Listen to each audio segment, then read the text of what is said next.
Welcome to LA County Library event, the Compton Cowboys, a legacy of African Americans in equine and Western heritage. I'm Crystal, librarian and community library manager of Compton Library. And right here we have with us Randy Savvy, leader of Compton Cowboys. What up? If you're interested in participating in more of our upcoming programs, please visit us at lacountylibrary.org. All right, let's get started. As I'm sure you're aware, Randy, there are a lot of misconceptions, stereotypes, and prejudices around the city of Compton. So let's dispel some of those. Compton has a diverse equestrian community, thanks in part to Richland Farms, a protected agricultural zone in the city. To date, Richland Farms is one of the first Black-owned ranches in the U.S. and is home to the Black Horse Collective. This is your home, so tell me about it. Richland Farms, Compton. First of all, everybody, thank y'all for having me. I haven't been in this place since I was a kid, and I'm just like, it feels so good to be feeling like back home. I'm back here, even though I never left. But I mean, I'm riding my horse up and down the street, going past this place all the time, and just to be back is really special. So thank you for having us. I'm really excited to be here. I love the Richland Farms. I mean, a lot of people don't know Richland Farms was actually ground zero for Compton. Compton was founded there, and the city was built up around that. And the founder himself knew that, he predicted like industrialization and like the future. So what he did was put in the deed of the town that this town had to remain an agricultural zone into perpetuity. So that's why it's 2023 and we still have farms, ranches, horses, and all those kind of animals. And that's the town that made me who I am. I got my cowboy hat on because I'm a farmer. A lot of people, when I say I'm from Compton, they're like, no, you're not from Compton, whatever. Where are you from? What are you from? People say Texas, where are you from? You from Texas or somewhere down south. But I say, no, I'm from Compton, I'm from Richland Farms. It's been my home all of my life. My family, the Compton Cowboys, we all grew up together riding in the horse program there, the Compton Junior Posse. And those days, having those horses and having the ranch and having the animals in the back really, really gave us an outlet, and it really helped us like stay away from all the things that were going on in the streets. You got to imagine late 80s, early 90s Compton, right? Like this was like probably like the perfect storm of social issues where you're talking about gangs, drugs, crime, violence, you name it. But having the horses and the ranches really gave us an outlet and kept us away from all that. So shout out to Richland Farms, shout out to Mike Shakbar, my auntie, and shout out to my gang, my boys that grew up with me, and we was rodeoing and doing all that stuff together. So it really made me who I am today, made us who we are. So you have a motto, it's streets raised us, horses saved us. Is that where it all came from? Yeah, I was thinking about as we went to start putting together the Compton Cowboys as a business and enterprise, and I took off my one of my cowboy hat, and I had to put on my marketing and business hat. I wear a lot of hats, metaphorically and literally.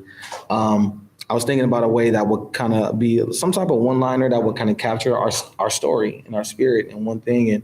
And that just kind of hit me one day, and I wanted something that both sounded cool, but also really reflective of like our story and something that was accurate. So streets raised us, Compton. This is Compton, you know what I'm saying? I was born and raised here. A lot of the other homies was either born and raised here or kind of came through a little bit later. But the streets of Compton really gave us our spirit, gave us our grit, gave us our tenacity, gave us a lot of things that, were important to our survival skills, like learning how to survive in the streets, learning how to fend for yourself, learning how to be tough when you need to, and those kind of things. But also the streets, proposed a lot of potential obstacles and hurdles to us actually having a good life, like the things we talked about, gangs, drugs, crime, and all those other things. But we were the streets of Compton. We was raised in these streets, So when you meet the Compton Cowboys, we're not just like your typical cowboys that you might see out on a ranch far west somewhere. We still basically hoodlums. You know what I'm saying? But we credit it to the streets of Compton. Everybody from Compton knows that the city of Compton instills a certain level of pride and spirit in you being from the city, and we have a lot of positive energy that comes from the streets of Compton. But they were dangerous and they were hard. But so the horses saved us part is that was the other side of that, is that because of the streets were so crazy and it had a lot of stuff going on, a lot of times we all probably know or are connected to in some way, shape, or fashion people that have been lost to the streets, right? Like our friends, family members, community members, otherwise. And the streets took a lot of people from us. I mean, even to this day, a lot of homies we grew up with, they're not here today, whether they dead or in jail or on drugs or just lost in the world. But we had the horses that kind of gave us a distraction and gave us an attraction. The horses kept us busy. They kept us excited. They were so different from everything else that was going on. So it had such an appeal to us that we were like, like imagine everybody going to school. How many of your homies play basketball or do music or play football? And that's cool. But imagine you the homie that ride horses. You know what I mean? So it's like all of us at our different respective schools, we was going to school with our boots on, or, we had a rodeo on the weekend or whatever. And we got a lot of cool points off of that. We got a lot of clout off of that. And not only, we weren't in it for that really, we were just in it because we loved it. But that's the magic of the horse. The horses has such a draw to you as a young person. Those horses really pulled us, and that pull from pulling us from the front yard to the backyard ended up being life-saving. You know what I'm saying? So the difference between being in the front, a lot of craziness happens on the street side, right? But if you're in the backyard, you're literally away. Even though it's only 20 feet, 30 feet away, those 20, 30 feet could mean the difference between you catching a bullet or not, or the police running up on you or not, or otherwise. So the streets raised us, horses saved us. That's our story. Yeah. Dope motto. So you mentioned the Compton Junior Posse. Tell me about that. Yeah, the Compton Junior Posse is actually the original organization that my auntie founded in 1988. When she came to Richland Farms, she just grew up wanting to be a cowgirl her whole life. Her dad, my grandfather, used to sit around. He was a war vet. He used to sit around and just watch Western movies and drink whiskey and be screaming at the TV, "Go get him, chase him down, rub him." And so that was some of the fondest memories of her life as a younger child. And so she had kind of made a vow to herself to want to be a cowgirl when she grew up. So when she got older and got into real estate, she stumbled across Richland Farms. And for her, it was like immediate no-brainer. Like, I can get a house, get horses, and all that kind of stuff. And she didn't really have an intention originally to start a organization for kids. She just wanted to have a yard and have horses in her yard, and her kids could ride horses. But when she realized how troubled the neighborhood and the community was after she had already got there and realized, like, dang, I just moved to the hood. Like, I didn't even realize it. I thought this was just going to be the farm neighborhood. But after she realized that, she realized, like, man, I have to, it was craziness going on. My cousin got shot. He survived, but gang violence, a couple of the other homies, got into some stuff. A couple of our homies got into all kind of stuff, got locked up, got shot, got in fights, got sent to homes and stuff. And so she just had a moment where she was like, man, I have to either leave this place and to go to safety, or if I'm gonna stay here, I have to make a difference. I have to do something about the community. I can't just stay here and leave it as it is, because not only herself, but her friends and all the other community members were going through the same thing. Imagine having to, you go to your friend's house to hang out and play cards and stuff and chill. Imagine you having to go to your friend's house and powwow with your friends because all three of y'all sons just got shot in the drive-by. Now y'all have to go console each other and try to figure out solutions together and pull y'all money together for funerals and all. Imagine that's the cultures, So she was like, this is not sustainable. It's not right. So she was like, I have to do something. And it dawned on her that because she had the horses, a lot of kids would always knock on her door to like, hey, Miss Maisha, can I ride your horse? Can I see your horse? Just like she was doing when she was little. So she was like, dang, what if I could use my yard as a place where the kids can come? They can ride my horse, but I'm gonna tell them if they want to get to the riding, they have to do the work first. So they have to learn, they have to bring their report cards. They have to show me that they're going to school, attending class and all this, behaving in the home. And then their privilege will be that they can ride. And so that was just her mission, and she snowballed that. So Compton Cowboys is this proof of concept of that. This is 35 years later. We stand today because we was the kids in that program, going to school so we can ride and doing everything. And so now the Junior Posse is what made us who we are today. So we just extending it, paying it forward with the Compton Junior Equestrians and us being the Compton Cowboys who we are. So that's dope. Like, kudos to your aunt. That's amazing. Yeah. That is and that's amazing. Crazy. Like, she's funny and a good lady and she got a good heart, but she was like the Wicked Witch of the West. Like, you had to be, imagine you trying to raise a bunch of kids that ain't your kids, that's already, kind of rowdy and coming in off the streets and got all these other social problems, broken homes and everything. And if she was soft, we wouldn't have made it probably, but, and we, of course, when we was little, we was complaining. We used to sit around and all we used to do was sit around, complain about Maisha. Or when we hear her, we running like, oh, Maisha coming, we got to go running. Or when we see her, we get nervous and whatever. But looking back now, when we see her, we give her hugs and say, thank you, I love you, because you was hard on us, and that's what, kept us kind of straight on the straight edge. So. Right. Describe a typical day for a cowboy in Compton. And well, it's interesting because now that we have the collective, so we all have a different role in the group. Anthony, who y'all might see right here at the White Sword, he's like our day-to-day ranch manager. So a lot of his work every day is he's the first line at the ranch, kind of opening the gates, making sure. I live on the ranch. Me and my brother live on the ranch, but he's kind of there before everybody else because he deals hands-on with the horses on a day-to-day basis. So he goes, he makes sure all the horses get fed in the morning. The stalls in the arena and the grounds get kept. He makes sure that they get exercise, they get out and get turned out. And he's responsible for managing the ranch grounds. And his day is just kind of all that kind of like more laborsome, heavy labor, but just hands on with the horses all day, every day, pretty much. That's what he does. I'm more of lately, now that I run the business and now that I'm more, a lot of my job is doing stuff like this. Like I have to go out and speak on behalf of the organization, raise awareness, raise funding. It's a hustle. It's very expensive to have one horse, let alone, I think now we have 22 horses, that we manage across 3 ranches. And it's a lot of work. It's a lot of work. You got to be out there in the field. You got to travel around. You got to get people who don't know nothing about none of this to raise money and help you, because it's interesting, like the horse thing, as popular as horses are in the world, there's horses everywhere. You can go to any culture and there's going to be you can find people that ride horses there, whether you're talking about in Asia and China, the Royal Guard, or you go to the UK and London, or you go to the islands, or you go to Africa. There's horses everywhere, but still horses have never crossed that threshold into popular culture where everybody in the world knows about horses and knows what it takes to deal with them. There's the ceiling. So most non-horse people don't understand what it takes to keep horses. They just think, oh, you got a horse, I'm gonna ride it and it's cool and everything. They don't understand that horse is a big living, breathing animal that you gotta feed it, you gotta water it. Imagine people that have dogs, you know how much it takes to keep a dog and keep a dog together. Imagine you got a horse that can't even live in your house. They gotta live way in your backyard.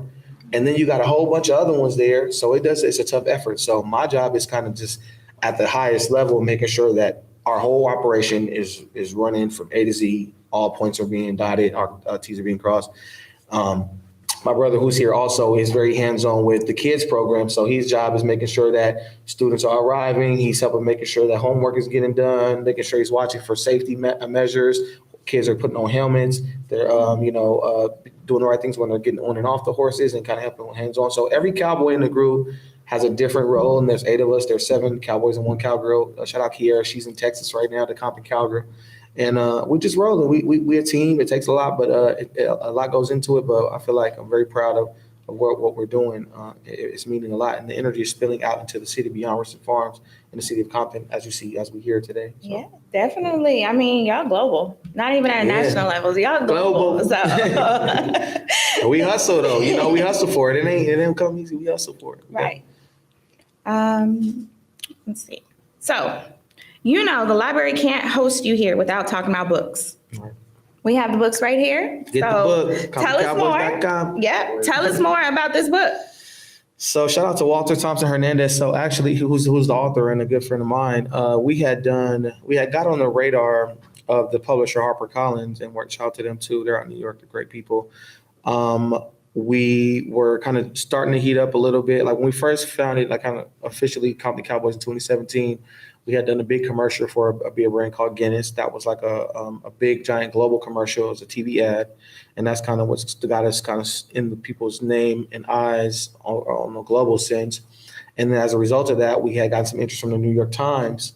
And Walter was the reporter at the Times, who was a young black dude, kind of the only one of his background at the Times as a reporter.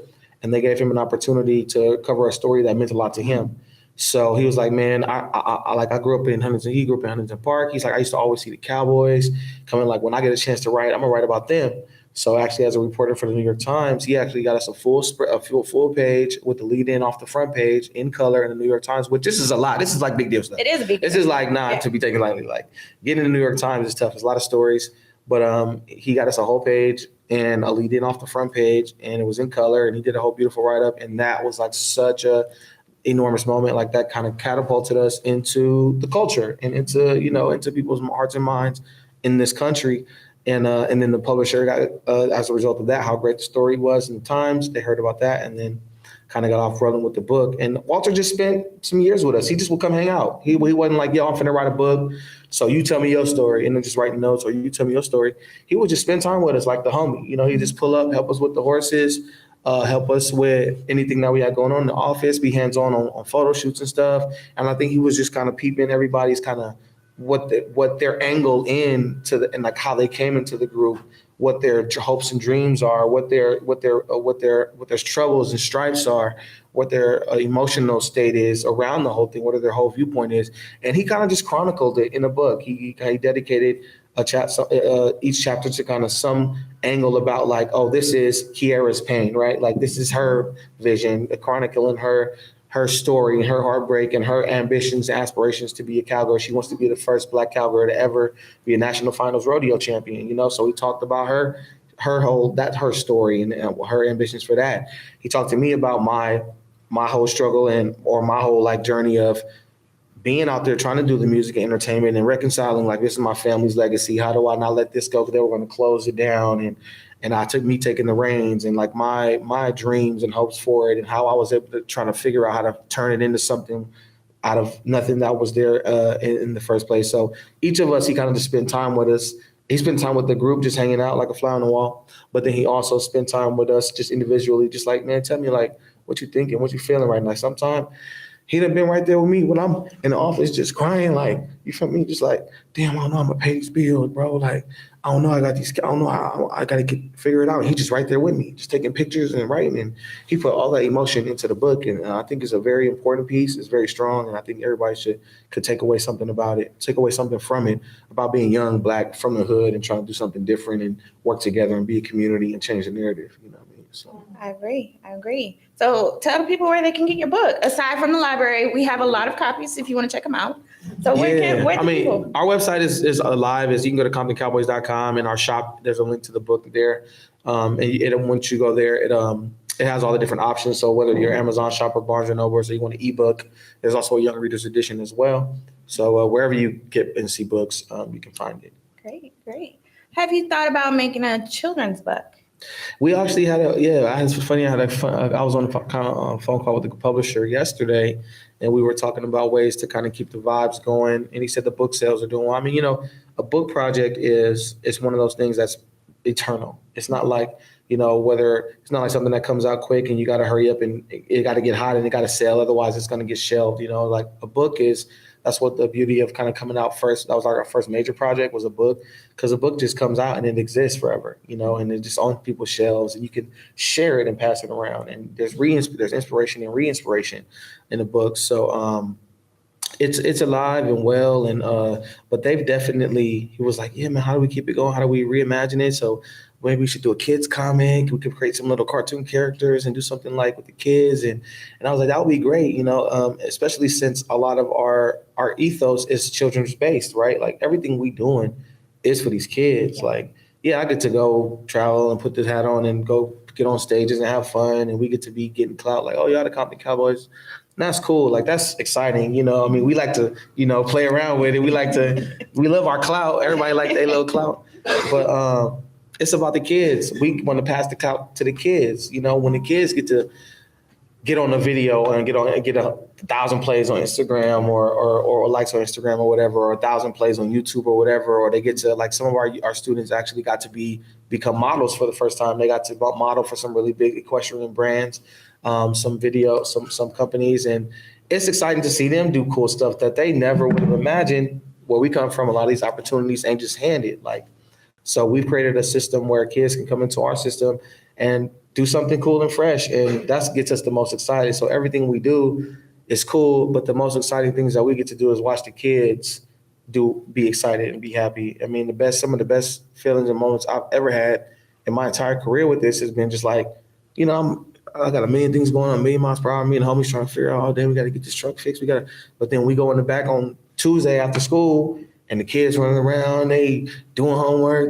But we, hey, no, don't do this, hey, don't stop this. But they running around, they on the ponies, and sometimes I just stand there and just watch. Like, I don't even say nothing. I just stand off in the corner and I just watch it. Like, this is beautiful. Mm-hmm. Like, and it means something.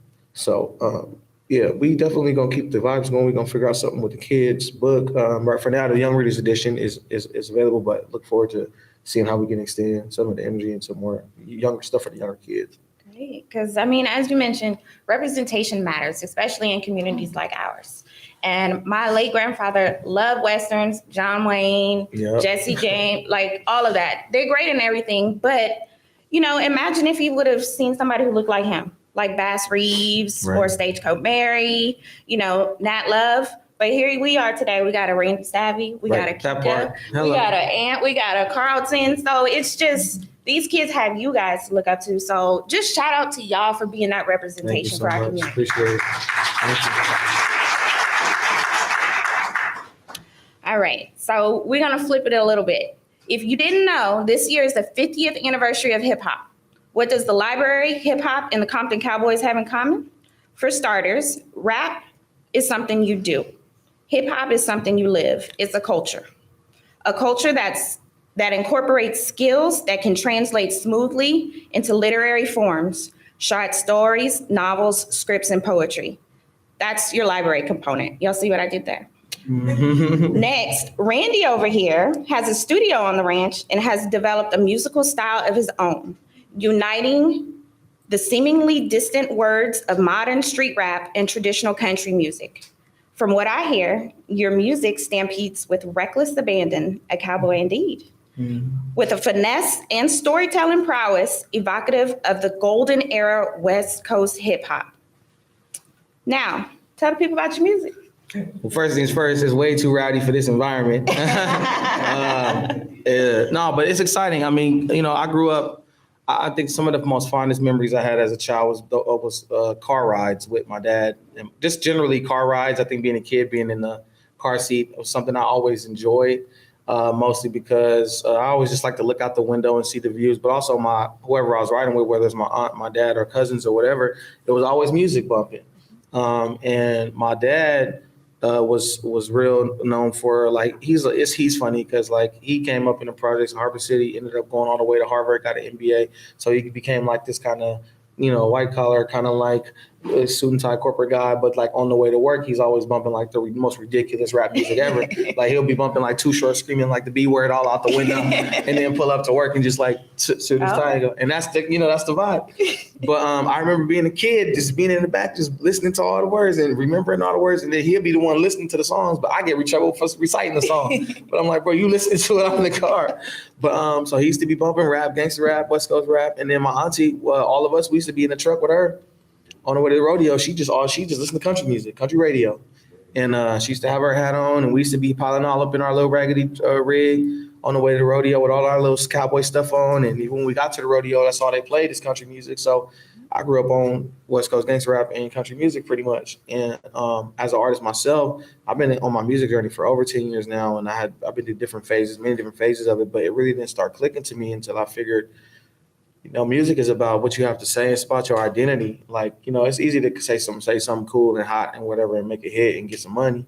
But if you really want to have a career, like in sustainability, you got to stand for something. Like your stuff got to be representative of something. You got to speak for people, speak to people. And what about the kids? You know what I mean? Like in hip hop, a lot of times we forget that. It's like these kids listen to us. You can directly connect what's going on in our communities and what's going on in rap music. Those are intertwined. Like, whether you're talking about the homicide, the drug rate, all that incarceration rate, it's not a surprise. You can sociologically predict that our community will be where it's at now because of the trajectory of how rap music and all that. And it's no knock to rappers because we just was trying to eat. We came from nothing, and an opportunity to build an economy was presented.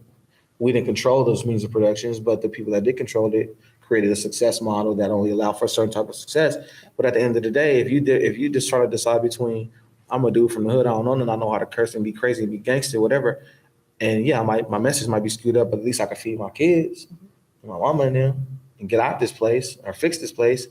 What kind of decision are you gonna be faced with? So it's no knock to rappers and rap music. I love it. I grew up on it.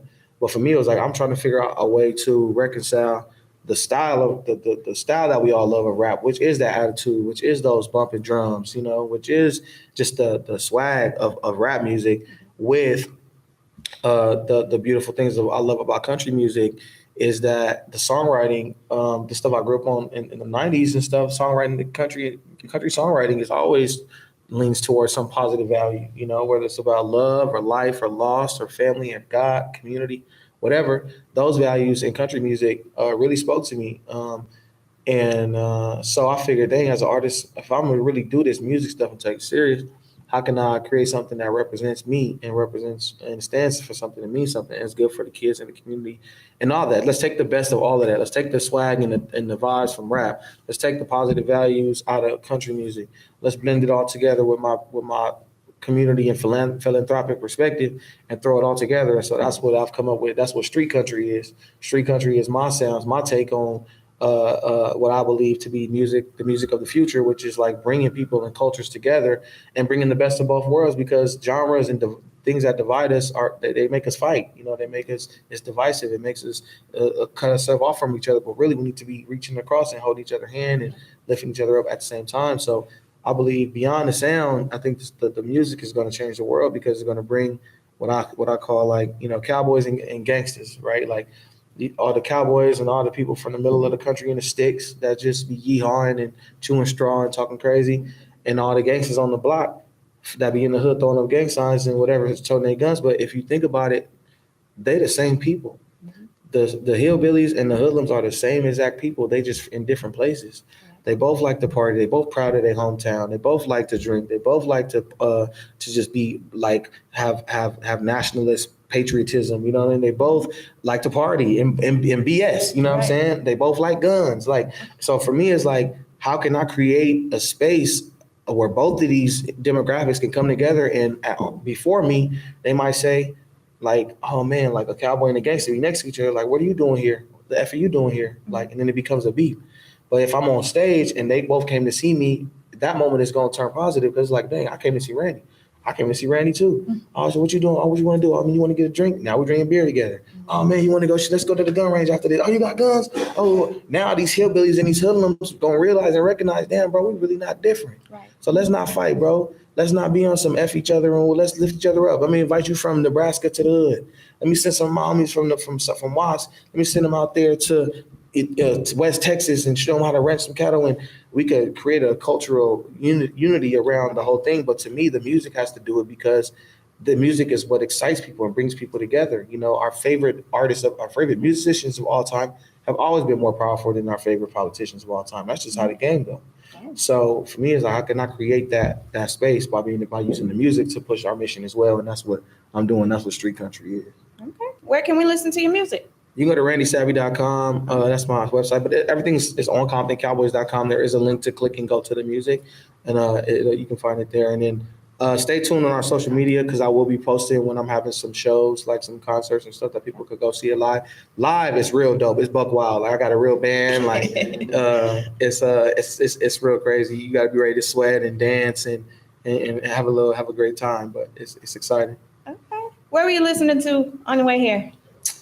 Man, Don't say a podcast. No, you know what's crazy? I ain't even gonna lie. I hardly listen to music in the car these days. Okay.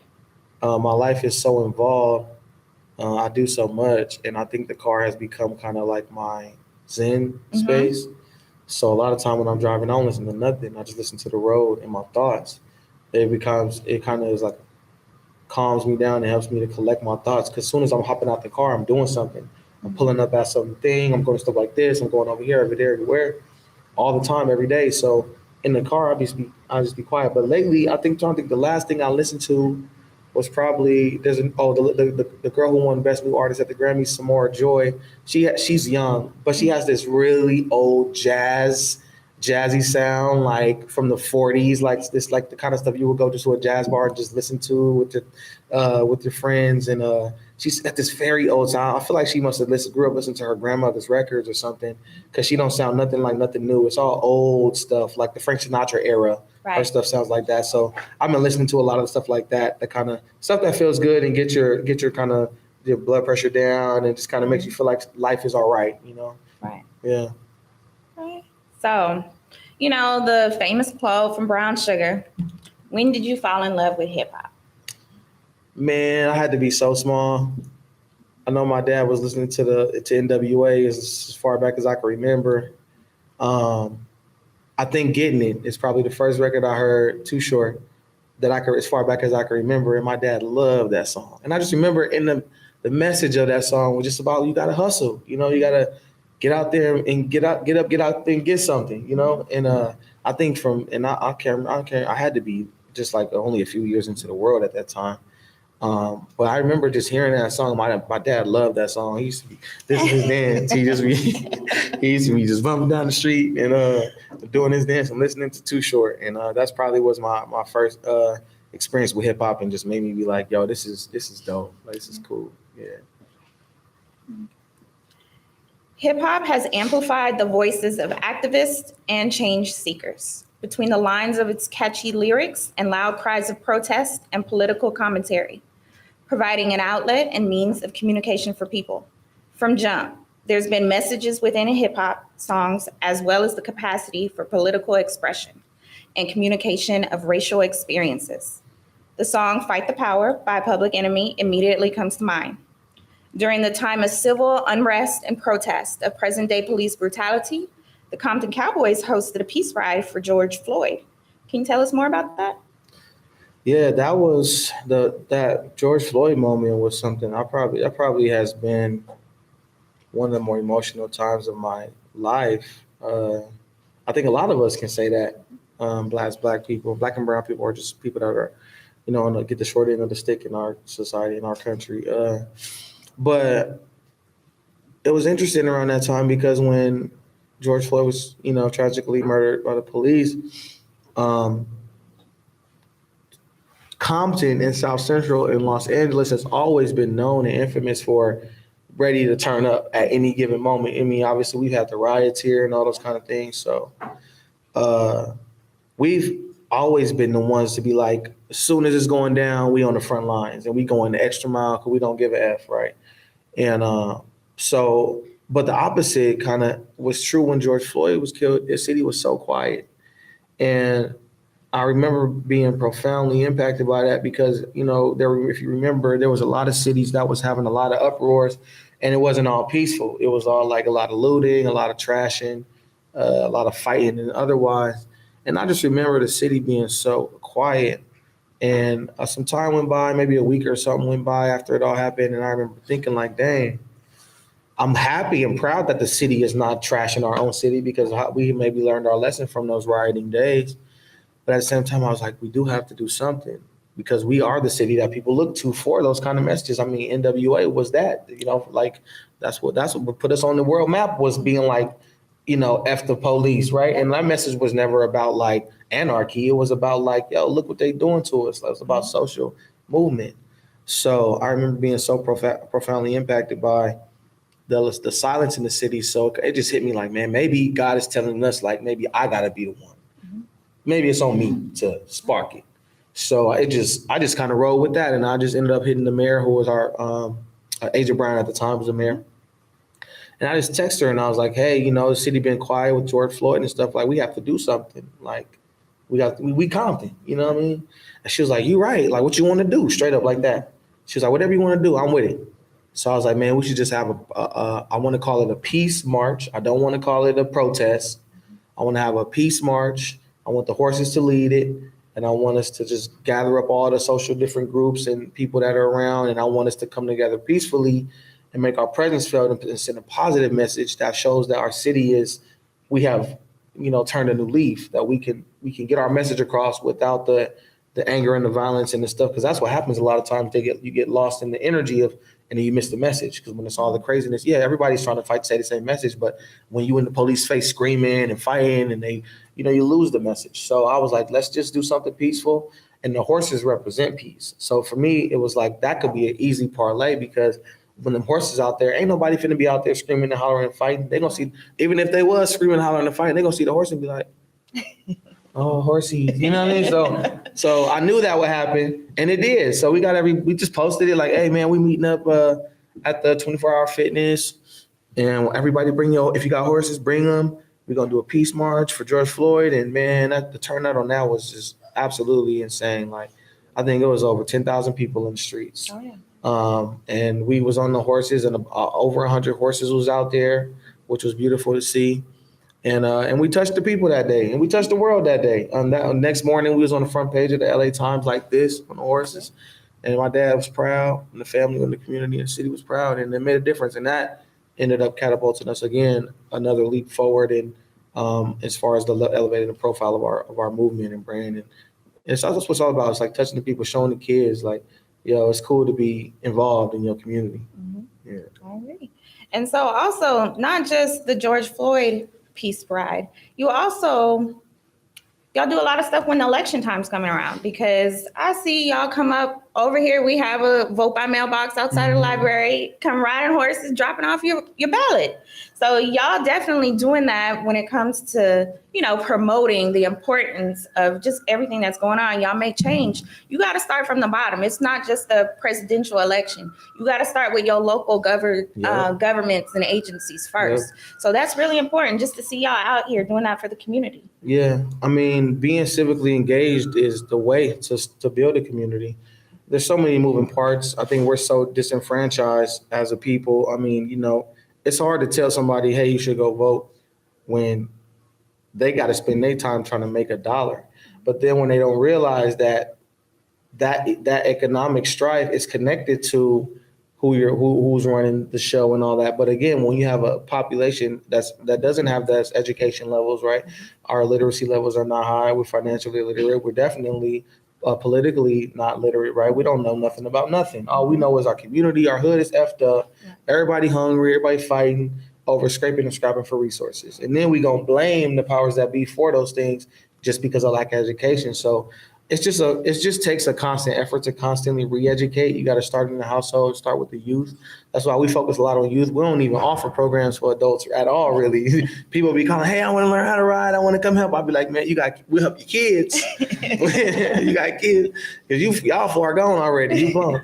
But really it's just about focusing on the kids. It's about education, and then just kind of leading by example. You can't just get out there and be like, hey, y'all need to go vote. It's like, bro, we just going to get on the horses and go vote. Yeah. And film it and post it, and then that'll create something. And those moments end up being life changing for a lot of people. I can remember one of my big homies who was never from the streets. You feel me? Never was involved in nothing like positive, nothing type of. He was just always where the money, where the drugs, where the hoes, whatever. Excuse my language. Whatever. And one of the most touching moments I've had in my life was when he was seeing us riding off to go vote. And he was like, bro, hold on. Y'all forgetting me? I got to go get my ballot because I want to go with y'all to vote. And this is a dude that was a street dude. You feel me? He don't even know how to even fill out the form. But he just inspired by the homies, and he going to get involved. And so that's what it takes is one person at a time. If you change a life, you save a life, you already won. So we just trying to do it as many times over before we get up out of here. Mm-hmm. And we proud of the work that we're doing in the city. Yeah, you should be. We see you. We see you. Tell us about some projects you got coming up. We got so many cool things going on. All of the stuff that we have we do have a feature film in development, which is really exciting with Searchlight Pictures, and shout out to Searchlight. They are incredible. I mean, they're like the New England Patriots of making films. Like they go to the Oscars every year and expect to or do win Best Picture at the Oscars. So they are the quintessential #1 filmmaking studio in Hollywood, and our feature film is in development with them, and they love our story, and we're crafting. The script is almost done. We're starting to bring in directors, and that's going to be a real full-length, high-level feature film with A-list actors and stuff. It's going to be amazing. I'm excited for that. Those things kind of take time, but you will see that over the next couple of years. It will be a thing, and so shout out to Searchlight for that. My music is development right now. I mean, I'm starting to get some traction with the street country sound. I got a couple of labels calling me. Dr. Dre is my mentor, and he's kind of helping. When I need some advice or whatever, kind of seeing how to navigate the music.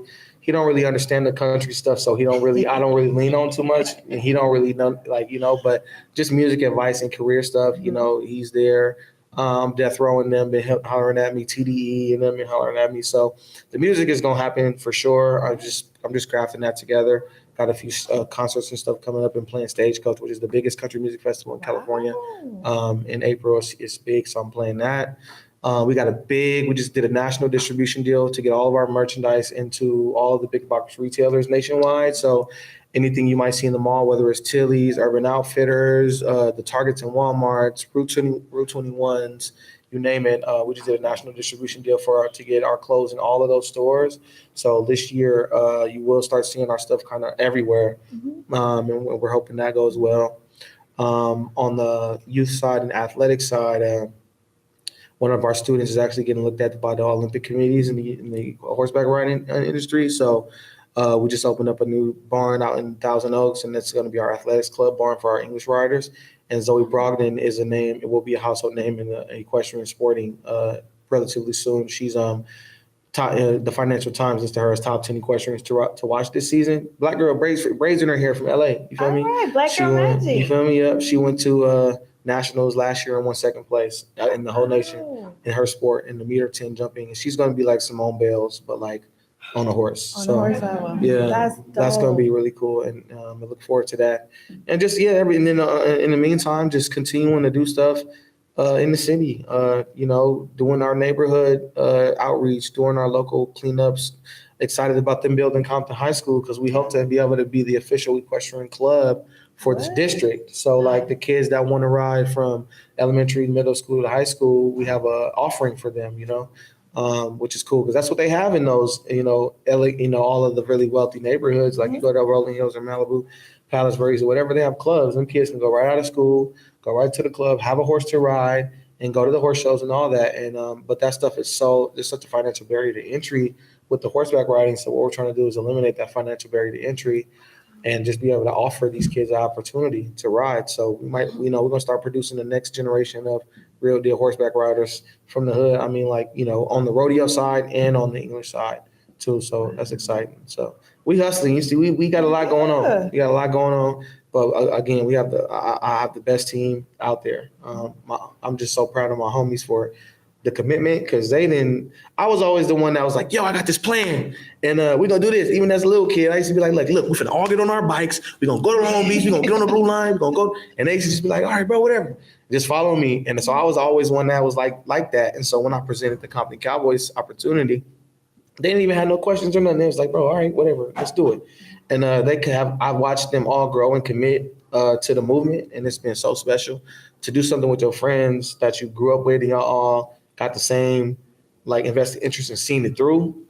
It's beautiful. And to watch them commit and not give up, even when it's hard, we fight and struggle or whatever, but they just persist and we keep making it happen and the world is reacting to it. So that's what it's all about for real. Like just being the Compton Cowboys and making a name for the city, for each other, for our community, for this country. You feel me? Like authentically yourself. That's your thing. So y'all got to keep doing with it. So kudos to y'all. Last question, because it is Black History Month. What's your contribution to Black history, or what do you want it to be? I think that our contribution to Black history is to make sure that it is that remains a thing. Because I think as time has gone by, I've seen that general lack, a decline in enthusiasm for Black history.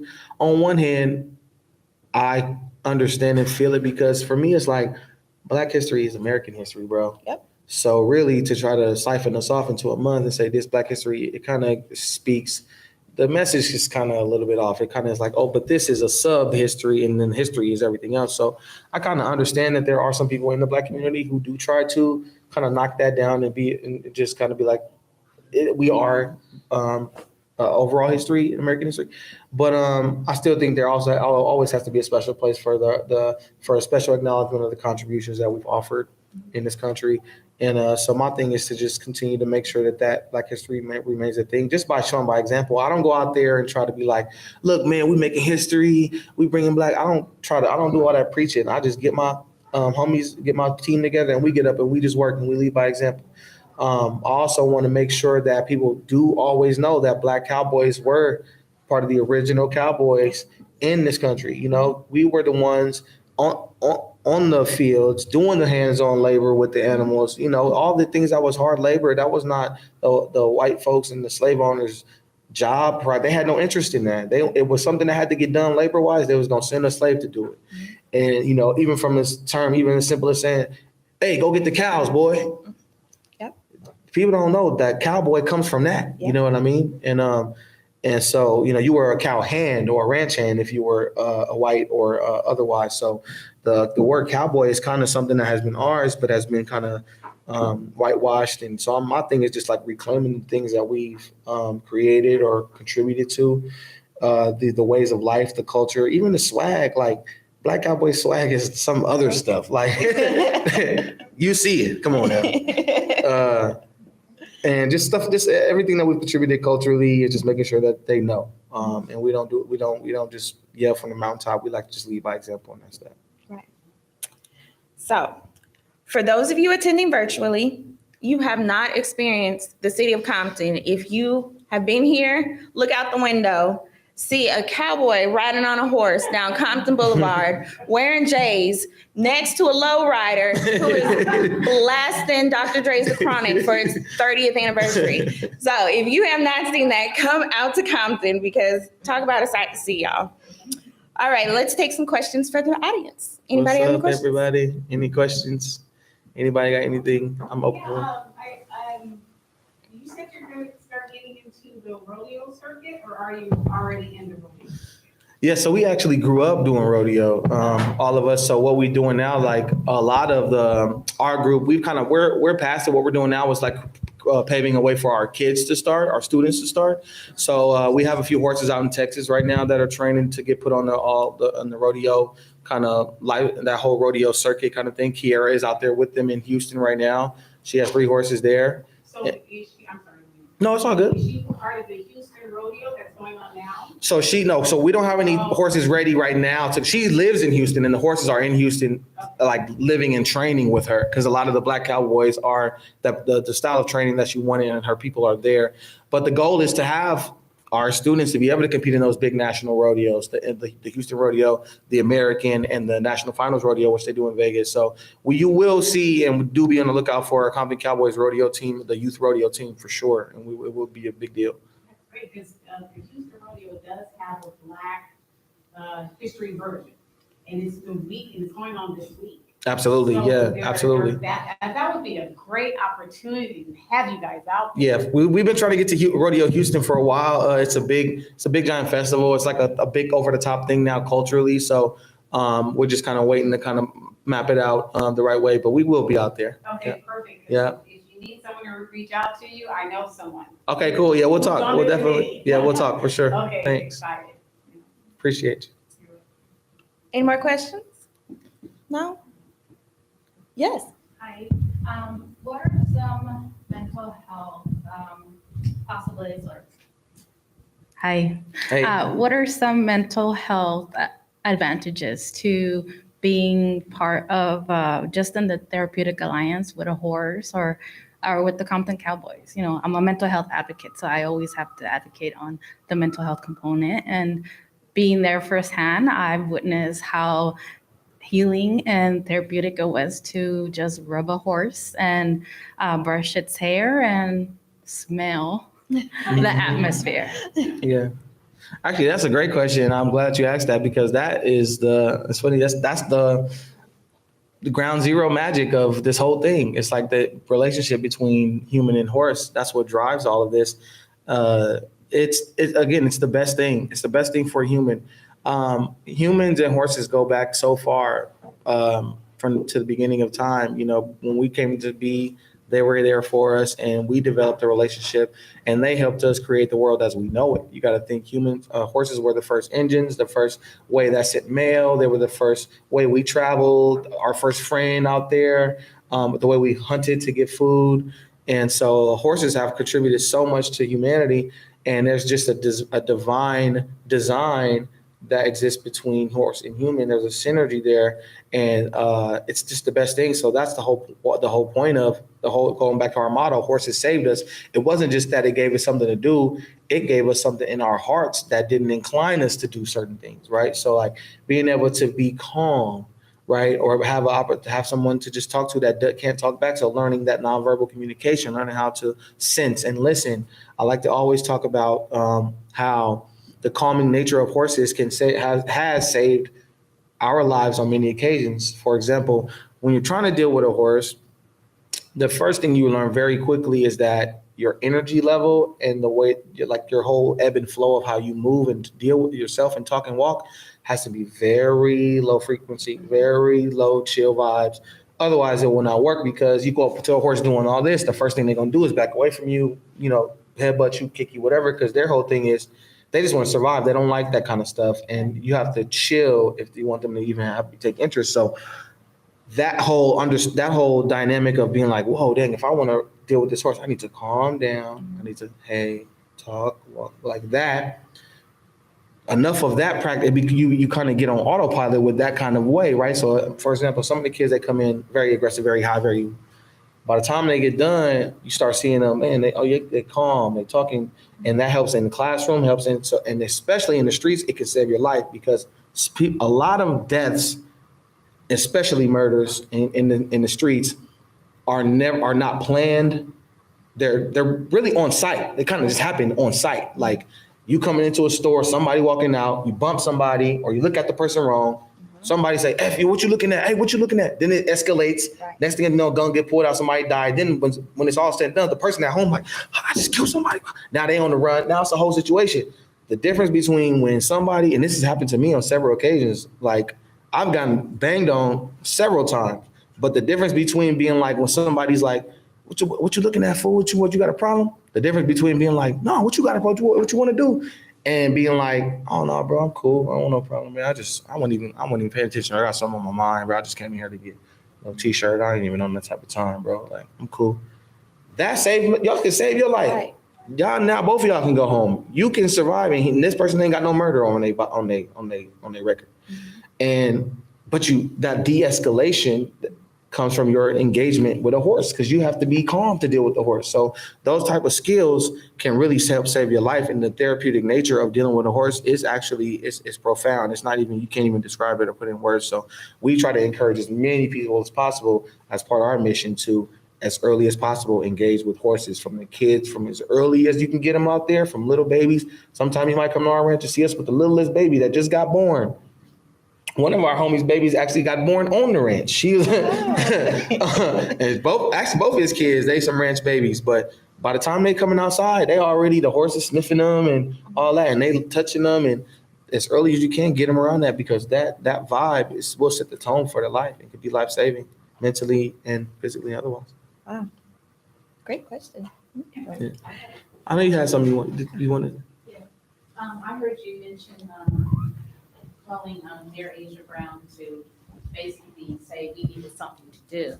I was wondering your take on, or if you were aware of the Cowboys and the ranch owners in El Paso, Colorado, that are being terrorized by white supremacy, and the police are not doing anything about it. And now people have stepped up in order to march for the Karen Act and also the Hate Crime Act in Colorado. I was just wondering if you I actually haven't been privy to that, but I definitely will go and check that out. I mean, part of what we do too is to try to build a coalition and to instill a sense of courage amongst the Black Cowboy community, because you have to think that a lot of our culture and our lifestyle have been swept under the rug, and then it becomes a thing where it's like, man, nobody really cares about us. So, and then Hollywood has taken and ran with the cowboy thing. So it's like we don't even feel like it's our thing to even be out there claiming and being and doing so.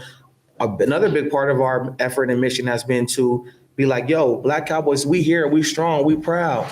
And as we've come along, we've gotten a lot of love and effort from all Cowboys all around the nation. And there's groups everywhere, actually. And we knew they were there, but we had never known who they are. But now you got like the big Oakland clubs popping out. I went to Atlanta. I went to all the major cities last year. I went to like a dozen cities last year just to tap in with the Black Cowboys. I pulled up in Atlanta, hopped in the truck, went to the Sticks and pulled up on the ranch and sat there with a whole bunch of old Black Cowboys on their ranch doing the same thing we doing. But and they was like, man, I'm so glad you came, because people, we like a little subculture, but really we are the culture. You know what I mean? So a part of what we're doing is to tap into those groups and to build a coalition that we can help each other fight our battles and causes and otherwise. So I definitely will tap into that and make a point to see what's going on there. Thank you. It's Nicole and Courtney Mowry. Nicole and Courtney Mowry. Those names sound very familiar too. Mowry, yeah. You had a question? Any question? I did. I was just wondering, I wanted to know if you have any contacts with the foster youth or particularly the children in need through DCFS. There's a Compton Carson office. I was just wondering if you had reached out to them. And how do you, where do you get your pool of children from? Right. Thank you for asking. So actually our program manager, Jamie, she deals hands-on directly with some of the students that she brings in are some of her own foster kids. So she does have a direct connect with that. And I know there's other people in our program as well who deal with that and bring those kids in because we're really trying to serve the kids that need it the most. It's easy for a kid to come, from a family that got means and, hey, I want to ride and they can pay the tuition and all that. That's easy. But we really try to make sure we serve underserved, underprivileged, underrepresented demographics.